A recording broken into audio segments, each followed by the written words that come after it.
अमेरिकाका बैंकको आधा सम्पत्ति मेरै होला। मलाई 20-30 हजार जति सापटी दिन सक्नुहुन्छ? मलाई यत्रो दुनियाँले गाली गरेको छ, सराप्या छ। यो मध्य प्रदेशमा कोही बोक्सी छ भने कसैले मलाई लगाइदियोस् न। नेताहरू आए भने अहिले देशमा गाउँ घरमा चोर आयो भन्छन्। चुनाव अगाडि घर घरमा रेल ल्याउँछौ भन्थ्यौ, कोही त घर घरमा रेल ल्याएर अनि तपाईको घर चाहिँ कता उछिटिन्छ नि। ये सब क्या देखना पड़ रहा है? अच्छा है मैं अंधा हूँ। गाईलाई घाँस हाल्यो भने दुध दिन्छ, भैँसीलाई घाँस हाल्यो भने दुध दिन्छ। प्रचण्डलाई के दिएर के दिन्छ त?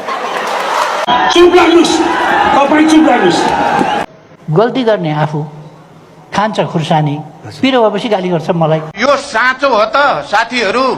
हास्य कलाकार होस् होइन, गलत हो। यिनीहरूको नाम त जापानीमा राख्नुपर्ने। जापानी नाम कस्तो हुन्छ भने हुतिहारा मोरा। यिनीहरूलाई चाहिँ बौला बनाएर नाङ्गै कुदाइनेछ भनेदेखि नाङ्गै बाटोमा हेर्नुहोस्।